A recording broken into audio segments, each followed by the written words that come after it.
we asked them an entirely different question. We said, think of projects where you didn't get breakthrough. Think of projects where you did get breakthrough. What was the difference? You know what the difference was? Deep, deep levels of cross-functionality.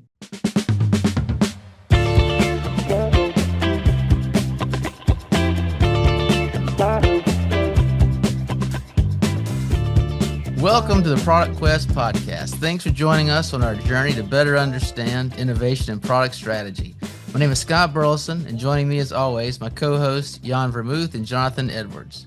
Today we welcome Pam Henderson. Pam is an entrepreneur, professor, and founder and CEO of NewEdge, a growth strategy firm that anchors growth in, and I'm putting this in quotes, opportunity. I say in quotes because Pam created a method known as opportunity thinking, something we are sure to chat about. She's the author of a book with an intriguing title, Killing Ideas. You can kill an idea, but you can't kill an opportunity. Very intriguing title there. Pam, it's great to speak with you again. Welcome to the Product Quest podcast. Thank you. It's super to be here. Thank you so much for having me. You bet. Well, let's get right into this idea of an opportunity. It's core to your methods. Let's start there. So just with a definition, what is an opportunity? Yeah, it is a great question, because actually we've been doing some research lately with organizations and seeing that they've got about 5 different definitions of opportunities. So it's like not terribly surprising that when you have big arguments of whether or not to pursue one, that you might actually be talking about it in different ways. So I kind of start by just defining the difference between it and an idea. Like the idea is the concrete thing you can go do. The opportunity is the bigger, need in the market, job to be done, so forth. And so that's where I get the comment, the kind of snarky comment of, you can kill an idea, but you can't kill an opportunity. So that's the first piece, is it's not an idea. But the second piece is that I think this is really cool. It's one of my favorite stories, is the word comes from the word port. So next time you look at the word opportunity, you'll see the little word port in there. And it really meant a real life port. It meant into port in Latin, like 1300s, getting into ports where there are all these new markets and goods and consumers. But that wasn't actually what they were referring to. So then you might think, well, maybe it's the boat, like it's the cool stuff that we've invented and the route to market and so forth. And while that's part of it, we know it isn't what they were referring to either.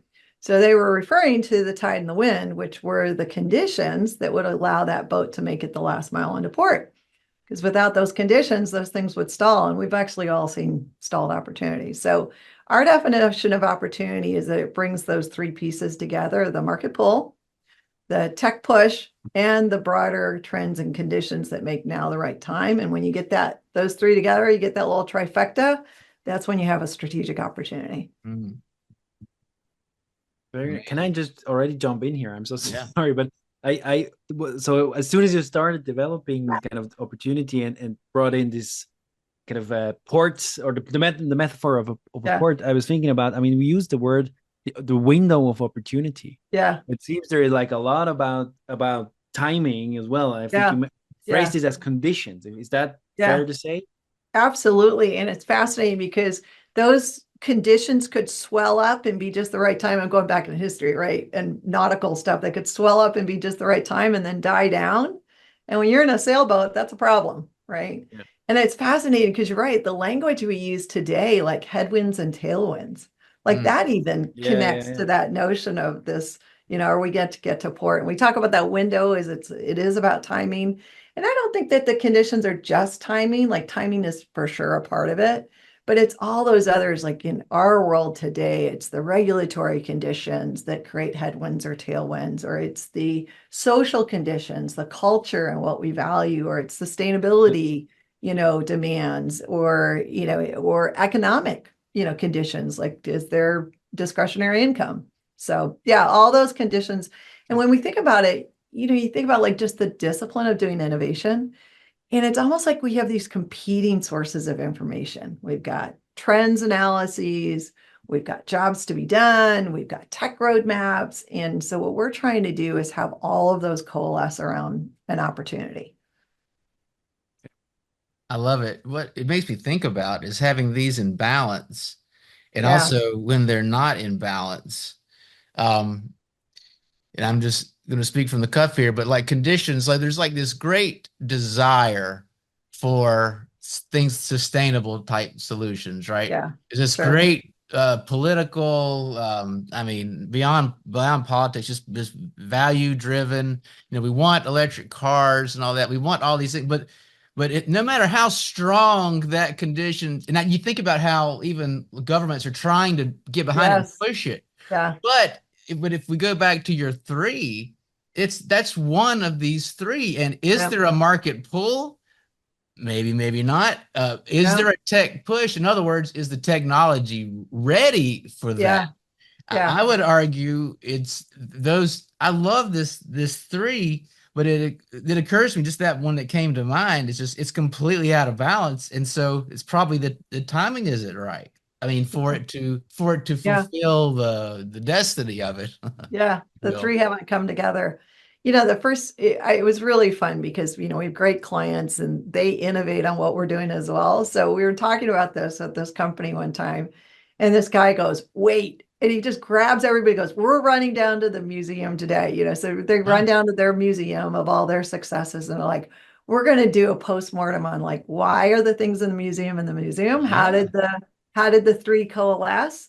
And he's yeah. like, and then we're going to go down through all our flops and figure out what was wrong. Like, Ooh, which one was off? Was the need there, but maybe it was too small, right? Not enough right. customers. Was the technology not quite the right solution? Or we couldn't do it at the right price point, right? Or was there some other headwind or tailwind or other condition that got in the way?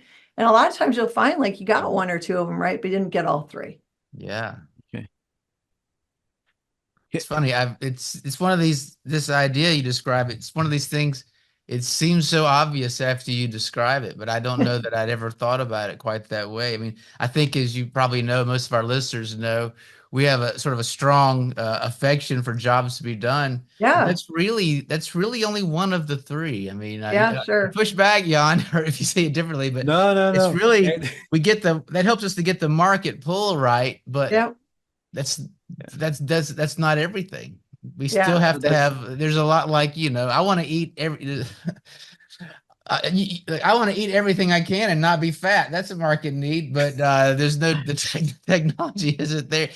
I mean, you can think of anything. These Yeah, sure. persistent oh, things needs Ozempic. that I was exist just for gonna say, which yeah. Yeah. this Ozempic. Yeah. probably could have thought of another example. I started in there and I was like, oh, I'm already halfway in. I might as well keep going now. Yeah. What I love about Jobs to be done, which is sure it is the need, but you are also starting to define the design criteria, right, for Yeah, what that solution needs to be. So at yeah, least it gets us clear on that. One thing you said about being in balance that I'm super intrigued by is this idea that maybe they're on an even playing field. And what I mean by that is you've seen this in a lot of organizations where the R&D folks are almost treated like short order cooks. right, The marketing people right. will be like, hey, here are the needs, these are the jobs to be Yep, done, go make it for me, yeah, right? And that's not actually in balance. So what I mean by balance yeah, is there's nothing wrong with that. That's great. If I identify a job to be done or a need, and I want to then go ask for a solution, perfect. No complaints there. But equally, a lot of people will, I mean, I come from actually I was a professor in business, and back then you had the marketing concept, like it's all about the needs of the consumer and you have to meet those needs, right? But the flip side is also true. You can have tech push. And tech push yeah, does work. That's why people yeah, are like, hey, nobody asked me for an iPhone, right? So you can have tech push. It has to land with a need, yeah. but tech push is a legitimate place to Mm, start an opportunity.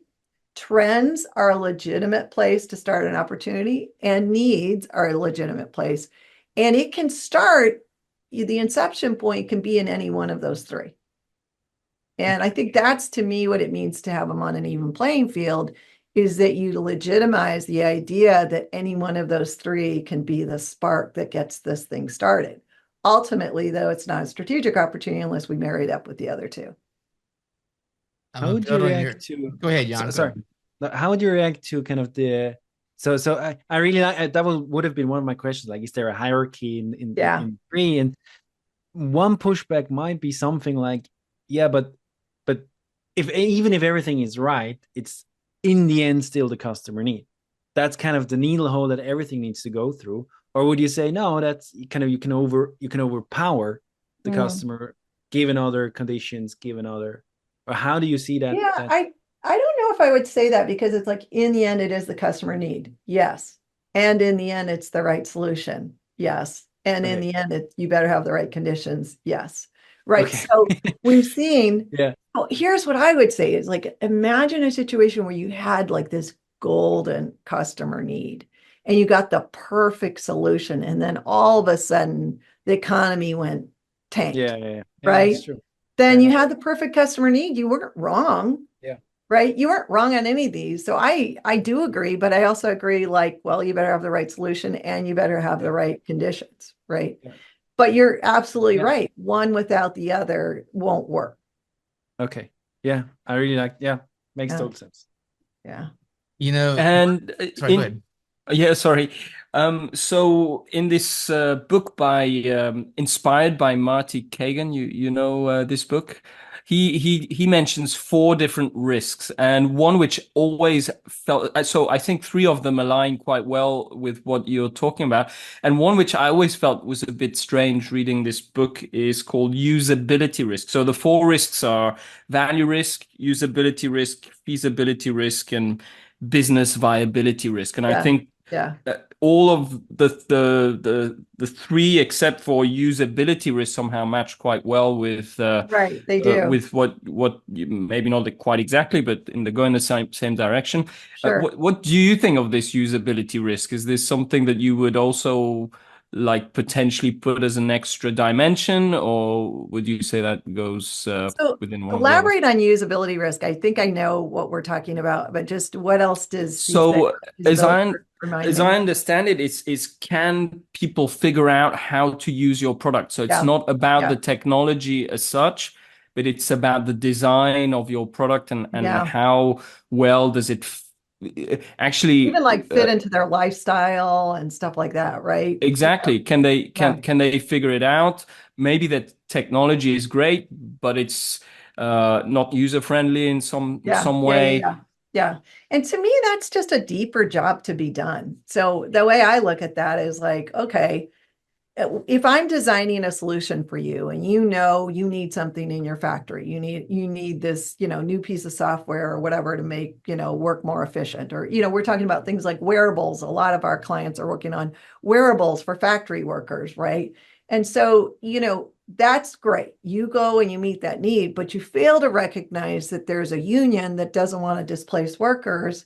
And that creates all this kind of usability risk, right? Around like, can it even be adopted? Is there going to be so much resistance from the worker? Is it, what are all the other problems with adoption? And that's like in a B2B situation.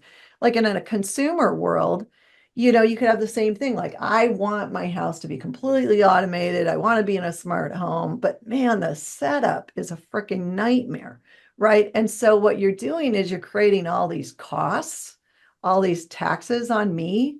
And so I do think that to me, that's maybe just a way of thinking more downstream into not just I design the perfect product, but I have to actually have it fit into the consumer's life. And that's why we see products like Swiffer, where it was, a quick and dirty way to mop the floor, right? It fit into people's lifestyle, right? So it gets adopted because it fits into their lifestyle. There's low usability risk. And so to me, that's just maybe a way of just talking about jobs to be done in a deeper, more not a surface level way of thinking about the job to be done. And we think about that, the job of, a Nest thermostat, it's to do certain things, but it's also to make my life easy with, installing it. Sonos is a great example. Sonos is they were actually the first to do wireless speakers, right? Well, when you look at their patent history, it's phenomenal, like unbelievable. And every time they do something, it's actually addressing usability risk. It's not just addressing like the need, right? It's all about, ease of install and so forth. So yeah, I think it's actually really fascinating. And I think it's interesting because the companies that really knock it out of the park on that, like Sonos has, they win. They really make a dent in things because they didn't just sell for like, hey, you've got a great speaker, it's beautiful, it sounds awesome, but the installation and the use is so easy. Yeah, I think that's a definitely. great example. We have Sonos speakers here, and before getting them, we had this is 11, 12 years ago now, but we had gotten a price on a contractor coming and installing wires and speakers everywhere, and it was like going to be this major expense that I'm like, I just can't justify. And so, but I don't know what, but I presume all these other speaker companies, they're trying to innovate on, hey, we got to have this amazing level of sound quality. So that's sort of innovating the core job, as opposed to the jobs of install something, upgrade it. It's like, I mean, it can't be better than my ears' ability to hear it. Otherwise, what are you doing? Yeah. But now we can buy these speakers.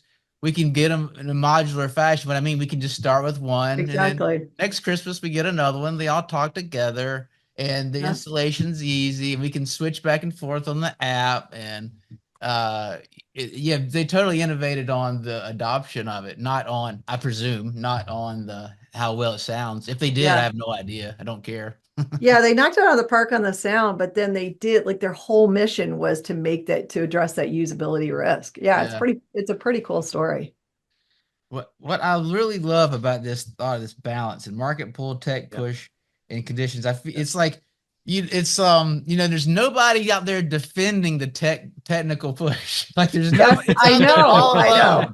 There's nobody out there like, we need more technical push. And as a jobs you done advocate, I've always been like, I've always sort of flinched on a few things, meaning that, like, okay, so let's see if I can think of an example. So like streaming music, we're talking about music, or streaming video.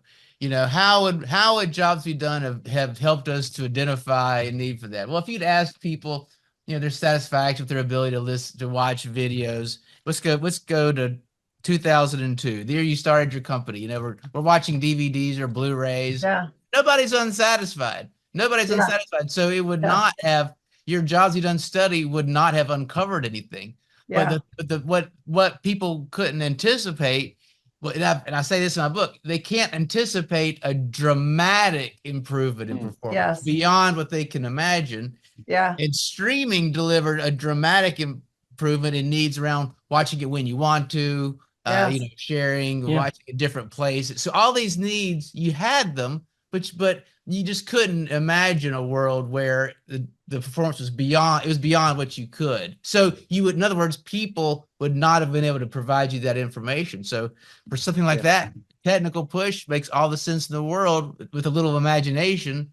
Now, it also, I'd say, it takes a little risk because you don't have the market need. So you have to take a little assumption and say, if we improve performance by such a dramatic amount, will that make a difference? And you have to make that. I remember being in engineering school as an electrical engineering student, and it was the first time I realized that, music can be digital. I mean, it could be. And so my vision of the future, this is interesting. My vision, it was before the internet, Jan and Jonathan. My vision of the future is you would still go to the record store and you would bring basically like a thumb drive, and they would give you music. So I was imagining that because I didn't know about this internet thing. Yeah.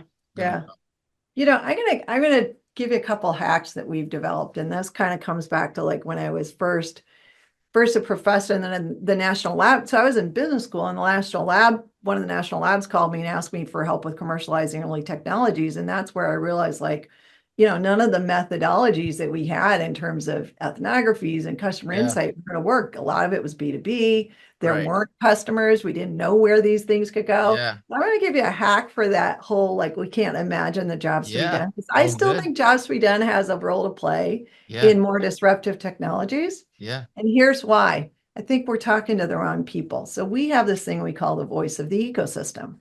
And so instead of talking to customers or consumers, we're talking to the broader ecosystem. Now, what the heck is the ecosystem? So what we mean is we have three groups: participants, influencers, and observers of the behaviors we care about. So the participants are people in the value chain, right? Influencers are a lot of times people in trade associations or, national labs or whatever, technology developers or whatever. And then observers could be anybody. It could be somebody selling records at a record store, right? So what we've found is I don't believe in unarticulated needs. I think all needs can be articulated. We just haven't found the right person to articulate them. Well, And you've come to the right place. You'll find nothing but agreement on that point. Yeah. Yeah. And so if you talk to the right people, you talk to the broader ecosystem and not the customers. So these may be people that will never buy the product, but they're somehow influencing or observing, or they're the people that are more like subject matter experts. And you apply, so we have these question sets that are very, very open-ended and eventually get into things like jobs to be done, but they're extremely open-ended at the front end of it. When we apply that, we actually get these jobs and these solutions that are way out there. Now, it's, people say, nobody said you needed an iPhone. Totally 100% disagree with that statement. There were loads of people talking about touch. There were loads of people talking about different navigation mechanisms. Yeah. They were sprinkled all over the place. And a lot of them were technology people that oftentimes have a vision of what could be. Because before the iPhone, we did work for Microsoft on the future of navigation, and we were all over it. But why? Not because I can imagine big things, but because we were talking to these ecosystem members. Now, some of them were technology people that could imagine a future. It's no different than watching a sci-fi movie. You watch Minority Report and you're like, how the heck did they figure that out? And it's like, now we're living Minority Report.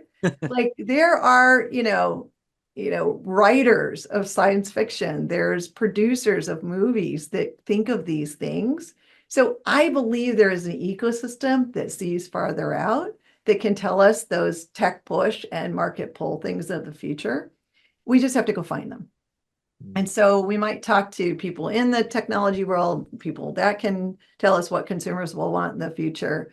And that's when we start to put these things together that are more disruptive. And we have, our company has done some things where we've identified some pretty disruptive technologies well ahead of what the customer or consumer was saying. And we were right. And that's why I started my company, because we were doing this with startups. And I was like, we keep getting it right. And I'm making like $5 an hour at the university. I should be going and starting a company. Right. Wow. I love this. Give me these definitions again. Participants, influencers, and observers. What are their roles? Yeah. So I'll give you a great example. We did some work with a snack company, and they said, hey, we want to get healthy snacks for kids, but we just can't quite break the sound barrier on that, because actually kids don't want healthy snacks. And so they were like, okay, well, they kind of throw it to us like, hey, we've run out of our steam. We can't figure it out. So like, well, we'll go talk to kids and moms. They're like, now we can give you loads of data. We've talked to kids and moms, well, we'll go talk to, okay, so kids and moms, well, kids, they're participants, moms, influencers, right? And participants, right? Well, we'll go talk to, principals. They particularly wanted these things to show up in school lunches. We'll go talk to principals and nutritionists. We kind of talked to them. So those are also some influencers, people in regulatory, defining what has to go into the school lunch program, those kinds of folks. Finally, we went and talked to janitors, because they know the entire black market of the lunchroom. They know everything that's traded. They know everything that's thrown away. They know everything that's thrown at each other, right? Wow. And so they take us over and they show us this big barrel of perfect Washington State apples. And those things are, by a Washington State apple fresh off the tree is a thing to behold. And so there they are, perfect Washington State apples. And so everybody's happy. Mom's happy. It says on the newsletter that the kid's getting a piece of fruit. The principal's happy. They're following regulations. The lunch person with the hairnet is happy. They gave the child a nice piece of fruit. And the child is happy. They have a projectile, right? Different job. Exactly. They're doing a different job. That was a different job to be done. Exactly. Yeah, that's perfect. So the question became like, not how do you make healthy snacks? It was, how do you make covetable, enviable, tradable, high value snacks that also happen to be healthy? They have high play value and they have a high trade value. And so that became the design principle, but we didn't get that until we went and talked to an observer, which was the janitor. Yeah. That's very interesting. So then that begs the question. Well, first of all, I'm going to come back to that. So we've got market pull, tech push. I think we understand. By the way, I love how you start with what's being with definitions. I think that without definitions, it's hard. We can't really communicate. Yeah. Or Yeah, it's I agree. if you looked at a lot of arguments on LinkedIn, like about unarticulated needs or whatever, you pick Yeah, something. Usually they're arguing, they're just not defining things the same way. exactly. And I get pulled in, or people try to pull me in. I have no interest in that argument. So I like how you begin with definition. So I think market pull, I think we got that. Technology push, we get that. Conditions seems like a bigger bucket. What are the types of conditions? Yeah, it's a super question. So, my staff asked me that too, especially when they're new. They're like, I'm supposed to write this opportunity story. I'm supposed to distinguish between a need, a value, and a condition. I'm struggling to know where the lines are. Okay, so different between needs and the value propositions. You guys have done a great job. Like, I don't need a drill, I need a hole, right? So that's a perfect example that I use as well. The need is the need and the value proposition is the solution. I don't need a snack. I need to pick me up, or I need to refresh my energy, whatever. Yep. A snack is the solution, right? Yep. The conditions are almost like those macro forces that sometimes have some needs in them, have some technology. So you could have broad conditions around technologies like advancements in 3D printing or advancements in biotech. Those are very broad conditions that are influenced by lots of different people. They're more macro than the individual technology solution I'm going to do with this one particular microbe, right? And same thing with needs, consumer needs. Well, there's a broad trend around transparency. There's a broad trend around plant-based foods, right? And so is it still a need? Yeah, but it's at that macro level.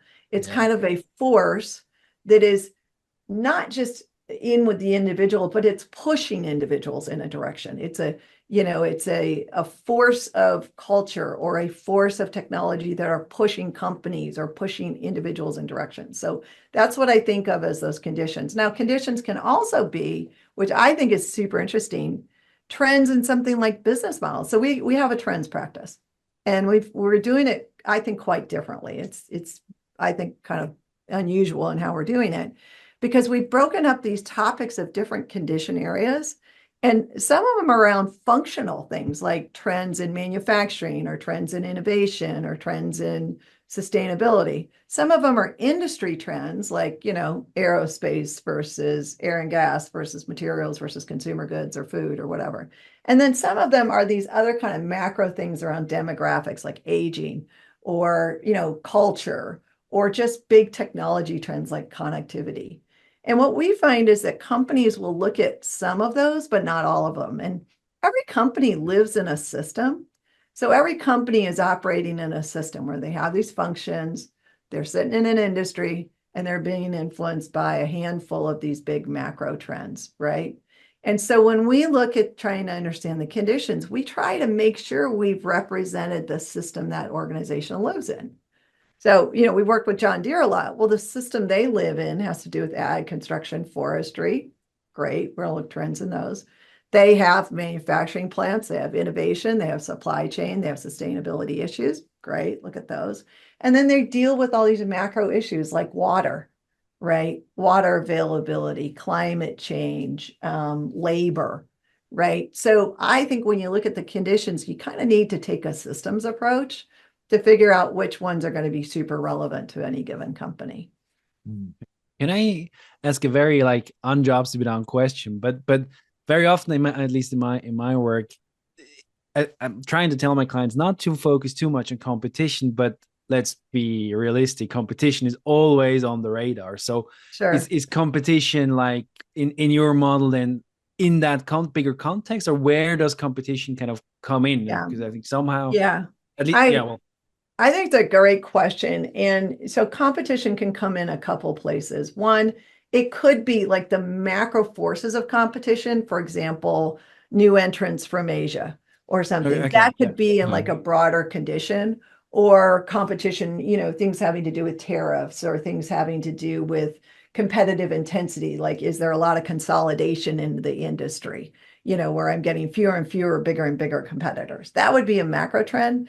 And then a lot of times competition fits right in that value proposition, that tech push part. We've got the market pull, the tech push. what are the value creators? How is that competitor creating value? And so when we give the definition of opportunity, we say it's needs. We actually say value creators as opposed to tech push, because the way you create value is, yeah, absolutely your technologies, but it's also your supply chain, your manufacturing, your business models, your route to market, your positioning, your brand positioning. So we would put all of that into that bucket of those value creators, the boat and the goods on the boat. Yeah.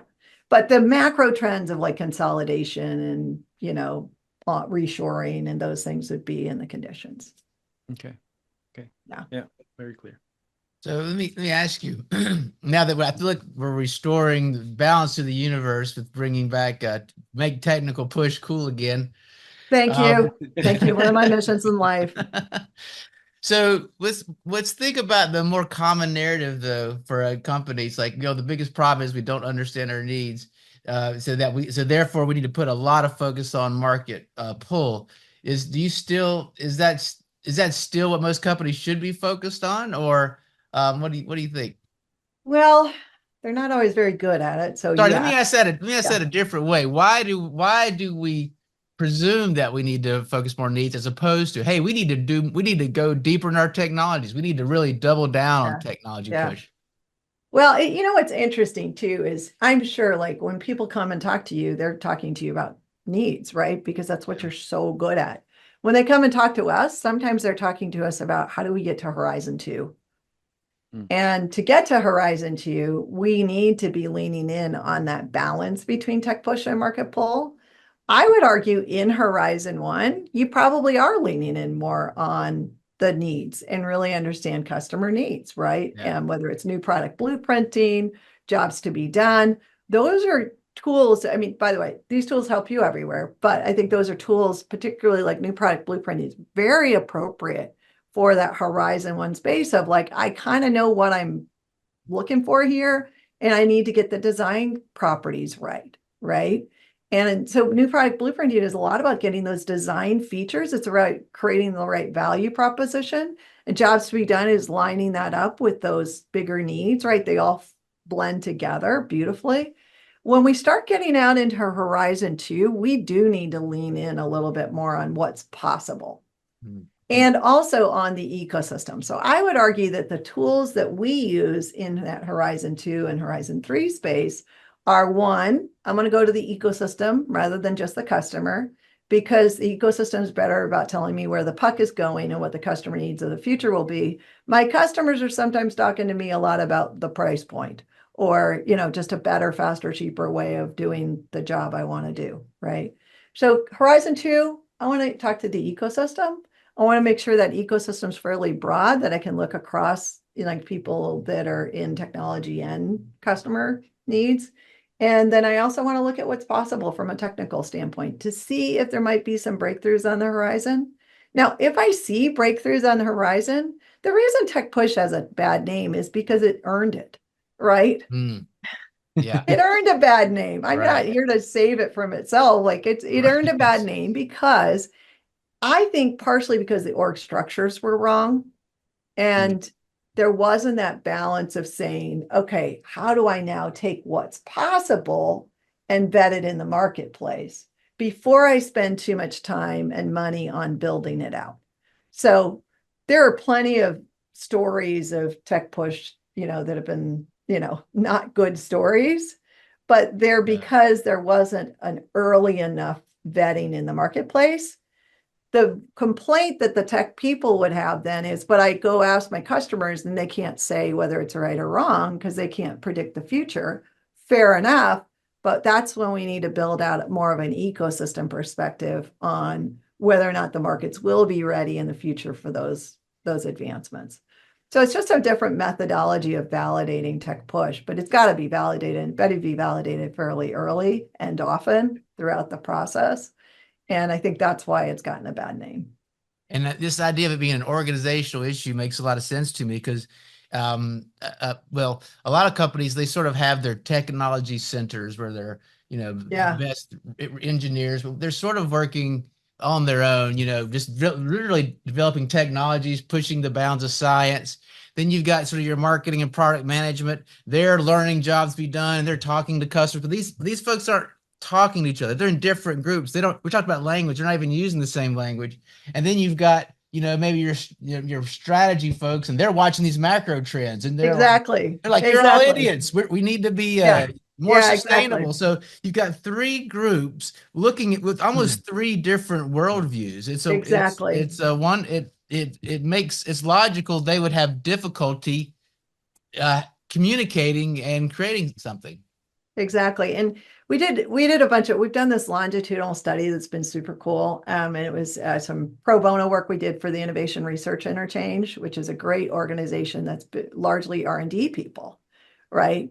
And they brought me in really early on because I was like their market whisperer. So they brought me into this organization as all these R&D leaders because I can go kind of help them understand more the business market side. And the first question they said was, we did this kind of big study on fascinating question. Instead of going to companies that had a lot of breakthrough, they wanted to understand how to get breakthrough. So we went out, talked to companies, right? But instead of going to like a Procter & Gamble and they're like, oh yeah, hey, I've got an ideation process and I've got a stage gate process and blah, blah, blah, blah, blah. Like, we asked them an entirely different question. We said, think of projects where you didn't get breakthrough. Think of projects where you did get breakthrough. What was the difference? You know what the difference was? Deep levels of cross-functionality. And so cross-functional that these teams were put together where they had a single budget.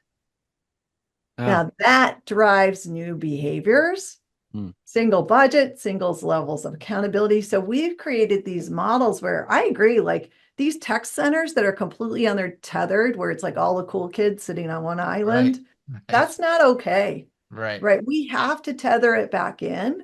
So when you create those deep levels of cross-functionality, and like so deep that you have the R&D people doing jobs to be done stuff, and you have the insight people doing technology road mapping with the R&D people, like enough, everybody has their functional expertise, but enough overlap that there's this really shared view. And we have constructed these ad hoc teams like that. We did a really cool project for the North Face where we constructed an ad hoc team like that. And we got massive breakthrough with combining them with a startup. And so I do feel like some of the problems we're talking about are organizational structure related. Yeah. When you start working with a new client, they're basically, what problem is it they're bringing to you? They're like, help us with this. What is that? And then what does that engagement look like as you begin working with them?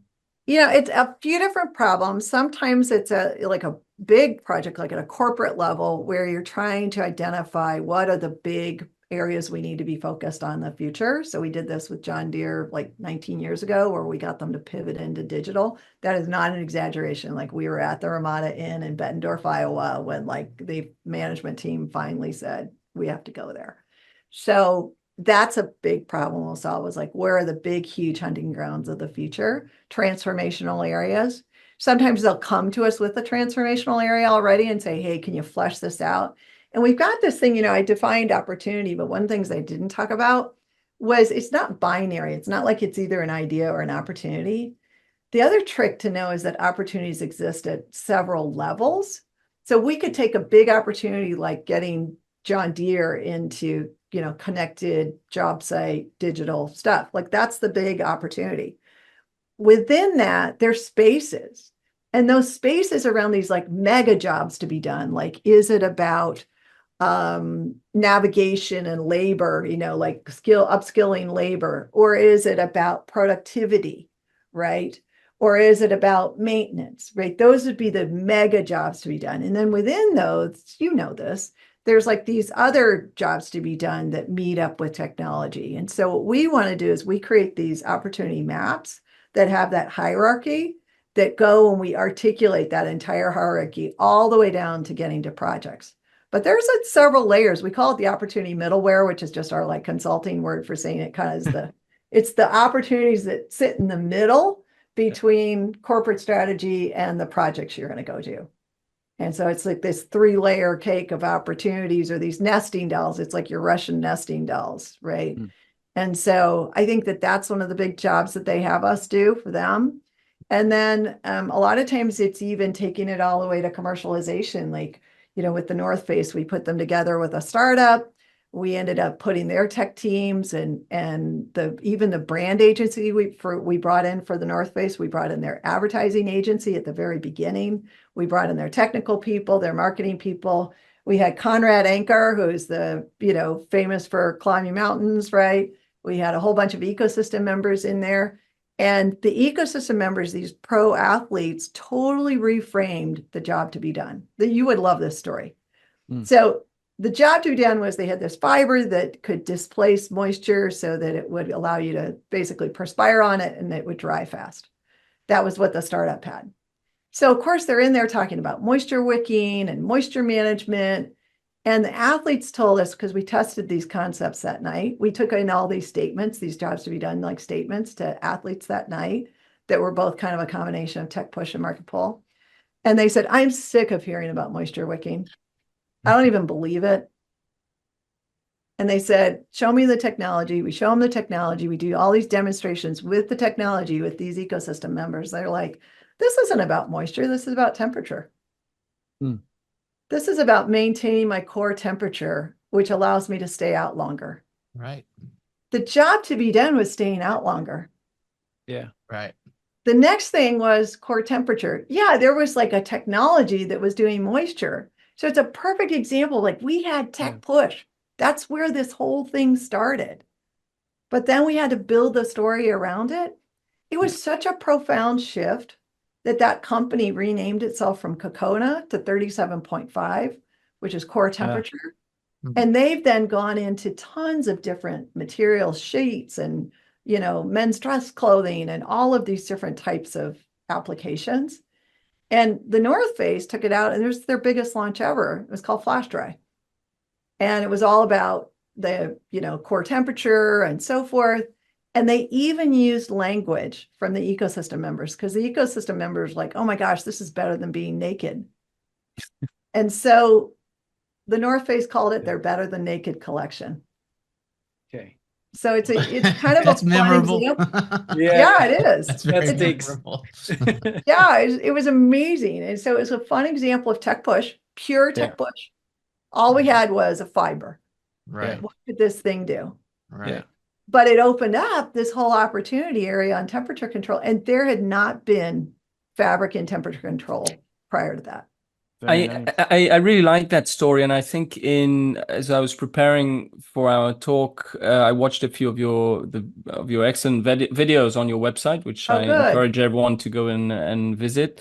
And you had one about a kind of a similar story around 3M and the very well-known story about the Post-its. And I think this is a kind of a similar idea that they developed this. It was technology push on this kind of new glue, and they couldn't figure out. And I think you mentioned it took them 7 years to figure out what to do with it. And I see a lot of parallels. And I have to say, this is something that I've often also had a bit of a qualm with, let's say, jobs to be done people in general, that they don't necessarily acknowledge that there can, innovation can come actually from technology, and you don't have to necessarily start from describing the jobs to be done, the needs. Of course, all that is great, but there are actual technological innovations that happen in the world, and that we don't quite know what to do with them, and then we actually find a breakthrough product. And in that respect, I was wondering what are your thoughts on I mean, for example, I don't know if we should call them innovation labs or, let's say, Menlo Park, the Xerox Park, and what's it called, Google X or whatever. I mean, do you think, how do you see those initiatives? I think some of them work well and some don't. Like if we go back in history to Bell Labs, like, oh my gosh, like half the technology we have today came out of Bell Labs at one point, right? So like there's just truly miraculous and game-changing technologies. We look at the space program, and the space program produced, all kinds of things like memory foam came out of the space program, the Kennedy space program. So, bursts of investment in R&D, which it does concern me, I will say. I truly believe, and so I'm not all about tech push, by the way. I just want everybody on an even playing field. I want everybody to have an even chance. I want trends to have an even chance, needs to have an even chance, and technologies. But I am deeply concerned about the lack of investment in R&D because I do believe that science solves human problems. Regulation, government, philanthropy, lots of different solutions, but science solves a lot of human problems. And it's difficult to get people to invest in it. So I do have a little bit of a personal desire to see companies better justify investments in technology. And to the extent that NewEdge helps them do that by being a business whisperer for R&D leaders to help them frame up their opportunities better, that's great, right? Some of those things, though, where you put a whole bunch of cool kids on an island and give them a bunch of toys and a bunch of money, they don't work real well, right? They don't produce anything. And what happens is organizations get impatient and they chop out those functions. So there's this pendulum swing back and forth between having a corporate R&D function and then getting frustrated that it hasn't produced anything and then swinging away, chopping it out when times get tough. And so what I think is there's a couple tricks, and these are fairly subtle tricks. And I would say there's some other people in innovation that do not agree with me. So one belief is that if you're going to have a transformational area, you have to put it on its own to protect it. Yes and no. I agree you have to protect funding for that research. Otherwise, those researchers get pulled into the day-to-day and they do incremental things. So I do believe you have to protect that. But when you're defining your opportunities, I prefer for that thing to sit underneath an overarching opportunity that the organization's going after, because it gets a little bit less visibility, it becomes less of a target, and it feels less foreign to people. So let's say I'm doing an overall, if I'm back at John Deere, overall, John Deere cares about productivity. So instead of putting digital as its own thing on an island that everybody's going to go get mad at because it didn't produce revenue quickly, I want to go put digital and some of these, advances and business models and services, I want to put it underneath productivity, because then I'm basically agreeing with myself that this is part of who we need to be in the future, right? So I can protect it. It doesn't mean, though, I still have to set aside people with resources to go do the work. I just want to make sure that the work is tethered back to an overarching position that the company is going to pursue. And that probably feels kind of vague, but so if Menlo Park, if Google, if those things are still tethered back to something ultimately that Google is going to stand for in the future, I think it tends to tie it back to an accountability to be doing certain jobs. And then the way in which we do jobs, the technical breakthroughs, can be whatever they are. Now, that said, once in a while, you have a company like Google that has more money than they know what to do with, and they will go and just throw a bunch of scientists into a room to say, go play with stuff. And I think if you have that luxury, that's great, but most companies don't have that luxury. And so what's happening today is a lot of people are coming to us and saying, we brought Google in, it was great, it was very inspiring, but then they left and we all said, but we can't be like Google. And Which so is true. exactly. And so what I have a passion for is, how does the everyday company, not the Google, not the Amazon, how does the everyday, company that's making pumps or making, toilet paper or whatever they're making, how do they go stand up something that will produce some technological breakthroughs, but still be safe and protected and tethered back to the market pull? And so I think, yes, you have to have scientists whose only job is the breakthrough, but there has to be the level of cross-functionality and connection back into the organization to ensure that we're still pushing the boundaries of jobs that the organization has committed to the customer that they will solve. Yeah. I really like this. I want to, sorry, John, go on. For that R&D group, so they'll be working under the, working towards this opportunity, towards this. Yeah. So how is that defined? I remember I wrote down opportunity story. Is there like a template for what that means? If I'm in an R&D group, what does it look like to work for an opportunity? Yeah. So we do write opportunity stories. We do combine like what are the needs that we're going after, what are the value propositions we're interested in, what are the conditions. We try to refine those down so it's kind of like a what it is, what it might be, what it isn't. So we try to put boundaries, and I'm a big believer in boundaries. I think boundaries help us do better innovation, right? And so this is about creating some boundaries. Like, well, what do we mean by productivity, and how is it different than maybe another opportunity that we're pursuing, right? And so having some boundary conditions around those, and then I think the best way to define it is to tell me what's in it. And so it's that nesting doll thing again, like you think about like a tree diagram, it's like, okay, productivity.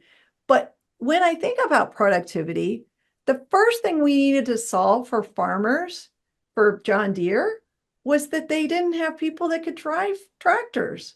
So they had terrible navigation. They're running over rows, they're doing all kinds of bad things. And so navigation was the first tool that was built to solve for productivity. And then you had uptime, where we started developing the technology a little bit further, and we could have dealers, looking at your machine remotely, and so that became the next value proposition within productivity. And so you can think about that as like define the jobs to be done within this overall area, but also give me some sense of what some of the technologies might be. So I want to start to say like it could be these kinds of technical solutions. So that's how we put some boundaries around it. But then I think the other way we create an accountability is just through these more cross-functional teams, where I'm not just accountable to something on a piece of paper. I'm accountable to you. If you're my marketing partner, you're in it. We've got to make sure you have a passion for the customer. I have a passion for the technology. Not me personally. I mean, I have passion for all three. But it would be this kind of like personal accountability. They call it 2 in a box, and I think that 2 in a box is a really powerful model for a type of accountability that goes beyond just like what we have in a deck. Yeah. I love this idea of working under the opportunity. I can already hear the CFO yelling at me for suggesting this, saying, well, how long is it going to take? What's the return? Okay, we're spending this much money. Yep. What's the return on that? How long is it going to take for you to cure cancer? Yep. How do we navigate those questions? Yeah. I think a big part of it too is roadmaps. And, I think roadmaps are just fascinating because we have like, talk about an area where there's confusion. There are like competing roadmaps in organizations right now. Yes. There's technology roadmaps that show the multi-generational technology. There's product roadmaps. I talked to somebody recently, we have needs roadmaps, like jobs to be done roadmaps. I'm like, cool. Now think about it. I could have a roadmap of trends when I think certain things or regulations are going to happen. That's great. So I have all these competing roadmaps. What do I do? Well, my bias is I think opportunity is the arbiter of all of those. It's the thing that sits out in the marketplace that we're trying to deliver on. All of those roadmaps have one goal, which is to go capture that opportunity. So could we instead start to create like these little opportunity spaces or opportunity platforms that are roadmapped? Like here's the value propositions and the needs that we're going to go after first, second, third, and then we can see how our products and our technologies ladder up to them. So, I think that's to me the unifying factor, and it's unified, but going all the way back to the beginning of the conversation, it's unified around that definition of I can articulate the need, I can articulate the way we're going to create value, and I can articulate the supporting or, whatever conditions. Yeah. Good. What, Jan, did you have a question? Well, no, I don't want to bring this up again. I just wanted to emphasize the nice notion that you brought up about transformation, which sounded much more like kind of reinventing what you've always been doing anyways. Yeah. Which I really prefer instead of kind of, because transformation has gotten a rep of, well, we are this company and in 10 years, we're going to be completely different. And I think nobody really wants that, and nobody really should do that. Yeah. There are some exceptions, but in general, so that was the only thing I wanted to really stretch, because I think that we kind of lost transformation, if you look at the word, is really reinventing. It's more about kind of keeping the energy that is in one part and bringing it somewhere else. So it's not about such a strong change that I think that it now has a connotation of. Yeah. Okay, that was too long, but I'm sorry. But I just wanted to stretch that. I think it's a nice way of how you spoke about transforming, much more coming from what you've kind of almost like eternal opportunities that you've anyways been solving for, but now do it differently. Something like that. Yeah, I love that. And we have this concept of an organizational DNA, which kind of tells you, like, John Deere's organizational DNA is they're about the job and they're about the land, about their customers' profitability. So instead of saying, oh, should I go do something wild and different? I want to know, don't tell me about all the trends. Tell me how the land is changing. Tell me how the job is changing. Tell me how customer profitability is changing. And I'll tell you who I need to be in the future. And it's not going to be radically different. I'm going to be about the job and the job site in the future. Exactly. Now, to get there, I've got to do all these new business models, this digital transformation. They've gone from 5 software engineers at a corporate level to 3,000 software engineers at a corporate level, largest employer of software engineers outside the tech industry. Insane. Now, is that transformation? Yeah, but they're still serving the job. It's all to get the job done. And so I love tethering it back to that, because it creates an umbrella that protects those breakthrough areas, those breakthrough technologies. It guards them and protects them. It doesn't mean I don't have individuals whose only job is to work on those. But I think when you look at some other people's models where they're like, oh, transformation has to be over here and the day-to-day is over here, I think they have confused organizational structure and what somebody's day job should be with how you frame strategic opportunities. You should frame strategic opportunities so they're glue. You should then allocate resources in ways that protect things that are going to be more breakthrough. So Pam, what would you like to improve about opportunity thinking? What's the next frontier? What's the opportunity for opportunity thinking? Well, we actually just had a breakthrough I'm pretty excited about, and it's in our road mapping. So we've been doing road mapping for years. And if you're one of our clients, I'm going to just say I'm sorry, because I have always been trying to do the best road mapping we could do, but I just haven't felt like we cracked the code until just recently. So I'm pretty excited about that. And I know we have more to learn, but it's where we've been able to road map out things at this, opportunity platform level that brings together the tech push and the market pull and the technology roadmaps, the product roadmaps. But we've also been able to show what isn't in the portfolio, because we've done that long-term vision, Jan, that we were just talking about, it's about the job, and now in the future it's going to be the job site.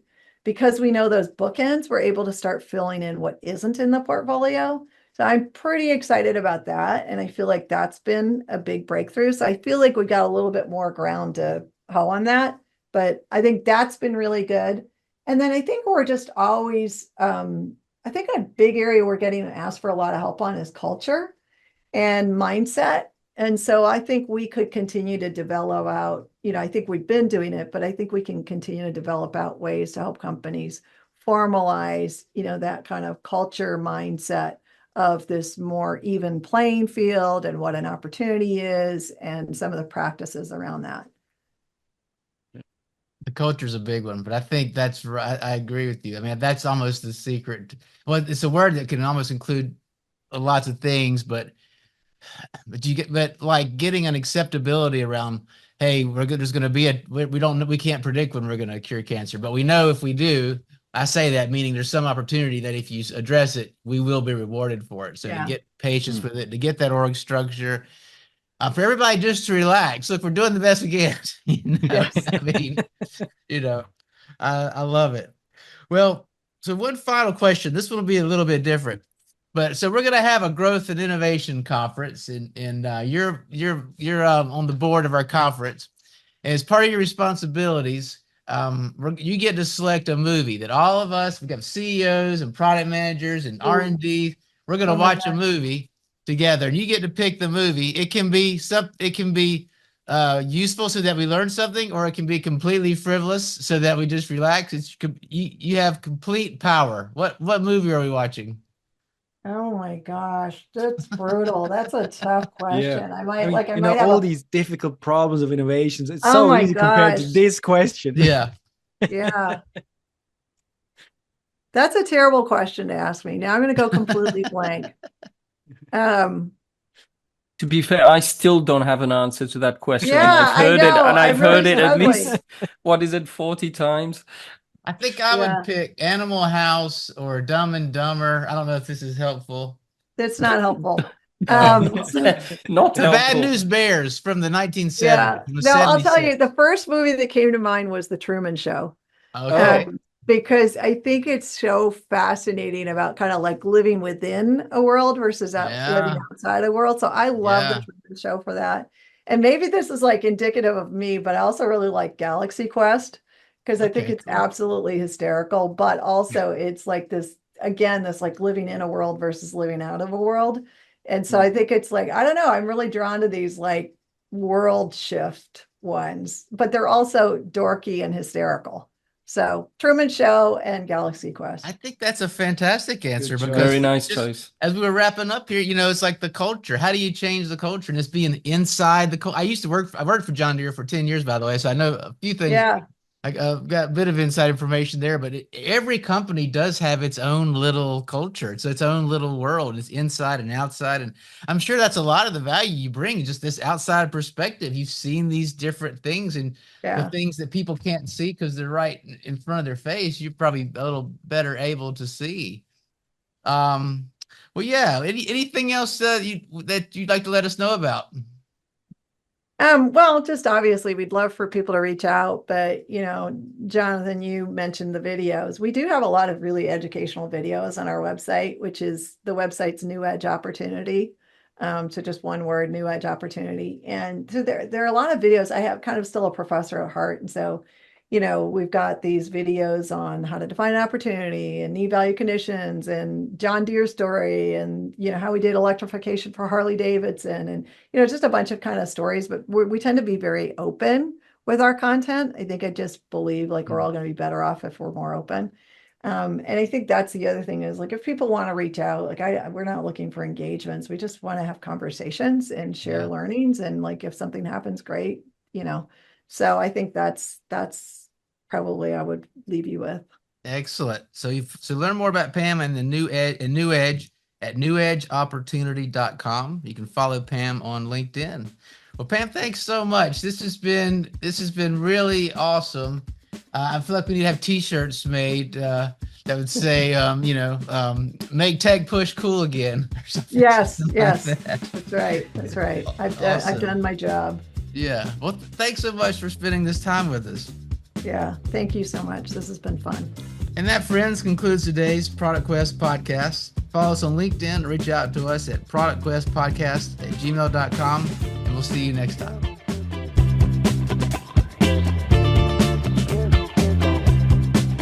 Awesome. Thank you guys. All right. Take care, Pam. Bye. Bye-bye. Bye. Bye.